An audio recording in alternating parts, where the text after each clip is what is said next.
Essaie d'être précis tout de suite. Hein. Et fais des cercles, fais des cercles. Tu fais des trucs comme ça, là, ça va pas, ça. C'est des ronds que je veux. Cela fait plus de 2 ans que Nelson enseigne la technique du tatouage. Il a ouvert son école à Créteil, seule école de tatouage en France.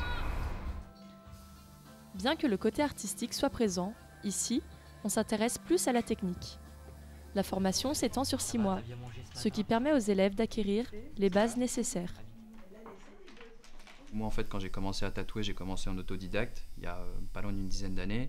Au jour d'aujourd'hui, j'arrive à avoir une expérience relativement correcte, on va dire, et je me suis rendu compte qu'en fait, le tatouage, c'est tout un ensemble de petites techniques qui, mises bout à bout, font qu'on arrive à avoir un travail de bonne qualité. Et ces techniques, les élèves les appliquent d'abord sur des peaux synthétiques avant de passer sur de vrais modèles. Donc là, on va commencer juste à pré-tracer. Hein, donc c'est-à-dire qu'on va juste, les marques qu'on a fait tout à l'heure au feutre, on va juste se contenter en fait de les poser gentiment. Alors on va pas les tracer au noir, parce que sinon du coup on va avoir, si tu veux, un trait qui va être trop net, alors que là on est dans du nuage, on est dans quelque chose de voluptueux, de léger, de fin. Nelson est toujours présent pour veiller sur les gestes de ses apprentis et les corriger.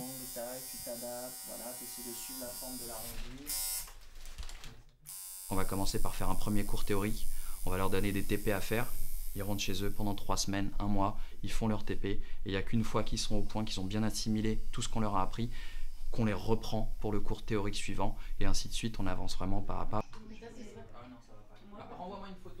Michael en est à son 4e tatouage. Comme tous les élèves, il applique scrupuleusement les règles d'hygiène qu'il a apprises ici. La formation à l'hygiène est la seule obligatoire pour tatouer en France. Les gus et les aiguilles. Comme ça, t'es sûr que c'est à usage unique et c'est stérile.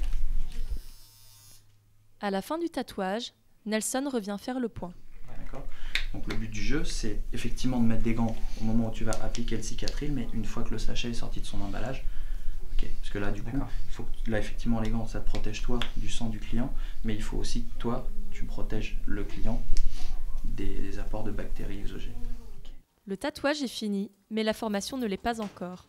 En effet, il leur faudra encore quelques cours à l'école de tatouage avant de se lancer dans leur propre voie. La prochaine fois, ce sera donc la clôture de ta formation. En gros, ce sera dans 1 mois à peu près. Hein, on va laisser poser pour que tu puisses avoir du recul sur ce que tu as fait, parce que le but du jeu, c'est aussi que tu puisses comprendre ce qui s'est passé. Ouais, des boulets, pareil. Ok. Allez, Bon, merci, bonne journée. Allez, à bientôt. Au revoir, bon retour.